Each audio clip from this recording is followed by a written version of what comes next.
Guys, आज आगे बढ़ने से पहले हमारी आपसे दिल से एक रिक्वेस्ट है।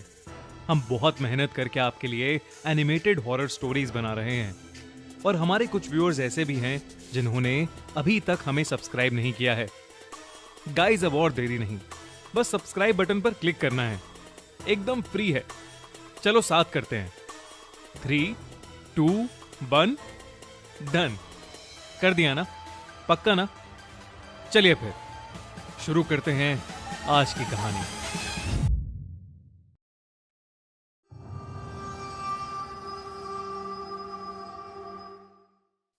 The monkey. हम सबके बचपन की सबसे सुहानी यादें शायद हमारे खिलौनों की होती हैं। खिलौने कभी हमें हंसाते हैं, कभी रुला देते हैं और उम्र के साथ साथ बस एक किस्सा बन के रह जाते हैं। पर क्या आपने कभी ये सोचा है कि शायद आपका कोई खिलौना कुछ राज छुपाए बैठा है? कुछ ऐसे राज जो सिर्फ समय के साथ बाहर आते हैं। शायद डेमी ने भी ऐसा कुछ कभी नहीं सोचा था। लंदन की गलियों में पैदा हुई डेमी 25 साल की यंग इंडिपेंडेंट लड़की थी जो एक मार्केटिंग फर्म में काम करती थी। उसका घर पुराने लंदन की एक बिल्डिंग के तीसरे मंजिल पर था। एक पुराना लेकिन मजबूत मकान। इस घर में डेमी की फैमिली तब शिफ्ट हुई थी जब डेमी केवल 11 साल की थी। जब वो अपने नए कमरे में गई तो उसे एक छोटा सा बंदर का खिलौना अपने बाकी खिलौनों के साथ दिखा।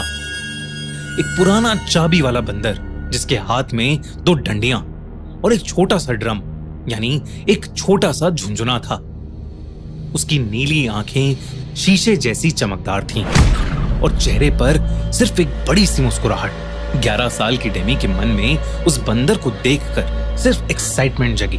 उसे लगा उसके पापा उसके लिए ये नया खिलौना लाए हैं। उसने उस बंदर को अपने हाथों में लिया और अपने पापा के पास जाकर उनके पैरों से लिपट गई। उसके पापा ने उसे प्यार से गोदी में उठाया तो वो पापा के गालों पर एक किस देकर बोली, नए खिलौने के लिए थैंक यू सो मच पापा। उसके पापा ने कंफ्यूजन से डेमी और उस बंदर को देखा, पर तब शिफ्टिंग की अफरा तफरी ने उनका ध्यान खींच लिया। उन्होंने डेमी को कहा, बेटा जाके अपने कमरे में खेलो, यहाँ सब फर्नीचर इधर उधर हो रहा है, आपको चोट लग जाएगी। छोटी सी डेमी अपने कमरे में जाकर उस बंदर के साथ खेलने लगी। उसने उस बंदर में चाबी भरी पर कुछ नहीं हुआ। बंदर ने झुंझुना बजाया ही नहीं। डेमी के चंचल मन ने ज्यादा नहीं सोचा। वो अपनी गुड़िया के साथ खेलने में बिजी हो गई और वो बंदर एक कोने में पड़ा रहा। उस रात जब डेमी सो रही थी तो बीच रात उसकी आंख झुंझुने की आवाज से खुली, लेकिन डेमी ने उस पर ज्यादा ध्यान नहीं दिया और वो अपने सपनों की दुनिया में वापस चली गई। पर अगली सुबह जब वो उठी तो उसके पापा चल बसे थे।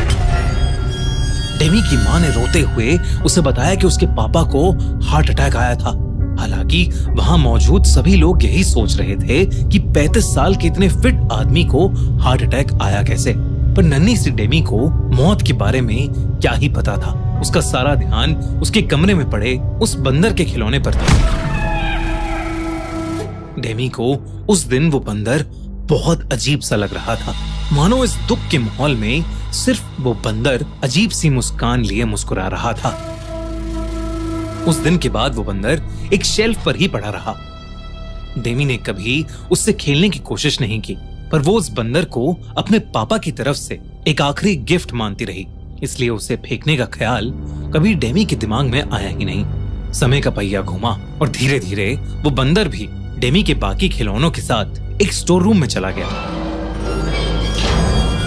डेमी की आंखों और दिमाग से कई सालों तक छुप गया। अब डेमी एक वर्किंग प्रोफेशनल थी। हाल में उसका प्रमोशन हुआ था और उसने डिसाइड किया कि बोनस के पैसों से वो अपना मकान रेनोवेट करवाएगी। दोस्तों, हमने अपने crime channel the crime show पर सिद्धू मूसेवाला मर्डर केस को कवर किया है। अगर आप सिद्धू के फैन थे या अगर आपको जानना है कि एक्चुअली में सिद्धू मूसेवाला केस में क्या हुआ था, तो इस वीडियो के बाद हमारी उस वीडियो को देखना मत भूलना। लिंक पिन कमेंट और डिस्क्रिप्शन में। रेनोवेशन शुरू होने से पहले डेमी की मां ने सोचा कि घर का सारा पुराना सामान फेंक देना चाहिए और स्टोर रूम साफ करने की जिम्मेदारी आई डेमी पर। जब वो स्टोर रूम साफ कर रही थी तो उसके हाथ लगा उसके खिलौनों का पुराना कार्टन। कार्टन के अंदर सबसे नीचे छुपा हुआ था उस बंदर का खिलौना। जैसे ही उसने उस बंदर को उठाया एक ठंडा सा झटका उसके हाथों से दिमाग तक पहुंच गया। बंदर का वो खिलौना ठंडा पड़ा था, जैसे किसी ने अभी अभी उसे बर्फ से निकाला हो। डेमी उसे देखकर हैरान थी। उसकी सारी पुरानी यादें वापस आ रही थीं। तभी अचानक उस बंदर के हाथ से झुनझुना बज उठा। सेम के डेमी के हाथ से वो बंदर छूट गया। ज्यादा ना सोचते हुए डेमी ने उसे वापस कार्टन में रखा और अपनी माँ से कहा कि इस कार्टन को उनकी मेड के बच्चों को दे दें, बच्चे खेल लेंगे उन खिलौनों से। लेकिन तभी डेमी का फोन बजा। उसकी बेस्ट फ्रेंड सिमोन का एक्सीडेंट हो गया था। डेमी सब कुछ वैसे ही छोड़कर हॉस्पिटल भागी। सिमोन कोमा में थी और डॉक्टर्स ने उम्मीद छोड़ दी थी। ये सुनकर डेमी का दिल सुन पड़ गया था। उस रात जब वो हॉस्पिटल से वापस आई तो उसके बेड के पास वही बंदर पड़ा था, वैसे का वैसा झुनझुना, वैसे का वैसा झुनझुना हाथ में पकड़े हुए। उसने सोचा कि उसकी माँ ने शायद वो बंदर कार्टन से निकालकर वापस रख दिया होगा। लेकिन तभी एक अजीब बात हुई। उसकी माँ ने उस बंदर को देखा और पूछा, ये बंदर कहाँ से मिला तुझे? मैंने तो इसे सालों पहले फेंक दिया था। बिल्कुल अच्छा नहीं लगता ये खिलौना मुझे। अपनी माँ की बात सुनकर डेमी की रगों में ठंडी लहर दौड़ गई। अगली कुछ रातों में चीजें और भी अजीब होने लगी। जब भी बंदर का झुनझुना बजता, कोई ना कोई बुरी खबर आती। पहले एक रिश्तेदार का देहांत हो गया, फिर सिमोन इस दुनिया से चली गई। उसने सोचा कि ये कैसा इत्तेफाक है, जब भी झुनझुना बजता मौत आती। डेमी एक पढ़ी लिखी लड़की थी जो अंधविश्वास में बिल्कुल नहीं मानती थी, पर न जाने क्यों डेमी को लगने लगा कि हर मौत की वजह वो बंदर का खिलौना था। डेमी ने हर तरीके से इससे छुटकारा पाने की कोशिश की। उसने बंदर को जलाने की कोशिश की, पर आग नहीं लगी। उसने उसे घर के बाहर फेंक दिया। लेकिन अगले दिन वो फिर से बेड के पास मिला। डेमी को ऐसा लग रहा था कि बंदर किसी बहुत भयानक अनजानी शक्ति से बंधा है। अपनी सारी नाकाम कोशिशों के बाद थक हार कर डेमी ने अपनी माँ को सब बताया। उसकी माँ को वो बंदर हमेशा से अजीब लगता था। वो कई बार उस बंदर को फेंक चुकी थी, पर हर बार वो बंदर डेमी के कमरे में मिलता। डेमी की माँ को लगता था कि डेमी बार बार उसे वापस ले आती थी, पर अब दोनों माँ बेटी को समझ आ गया था कि ये सब सिर्फ एक अजीब इत्तेफाक नहीं है। डेमी और उसकी माँ ने चर्च के एक प्रीस्ट को घर बुलाया और उन्हें सब कुछ बताया। जैसे ही उस प्रीस्ट ने उस बंदर को देखा, उसने चिल्ला के पूछा, ये कहां से आया आपके पास?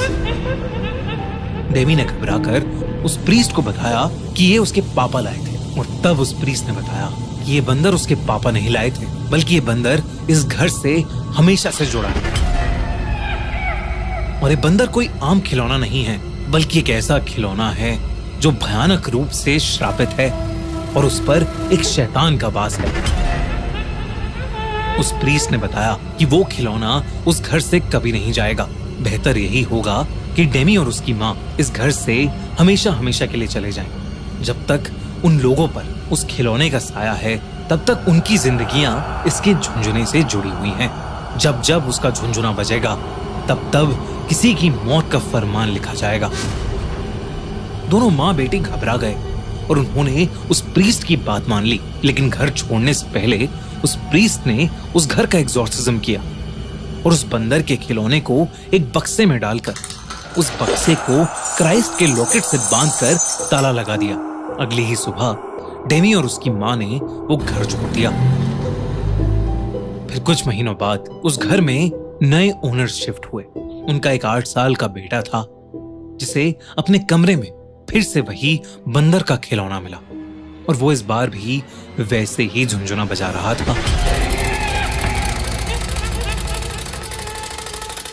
दोस्तों, अगर आपको ये कहानी अच्छी लगी तो हमारे चैनल खूनी मंडे को सब्सक्राइब करना बिल्कुल मत भूलना और ऐसी ही इंटरेस्टिंग हॉरर स्टोरीज की लेटेस्ट नोटिफिकेशंस के लिए जल्दी से बेल आइकन दबा दो और साथ ही एंड स्क्रीन पर क्लिक करके देखो Sidhu Moosewala murder case, only on the crime show by खूनी मंडे।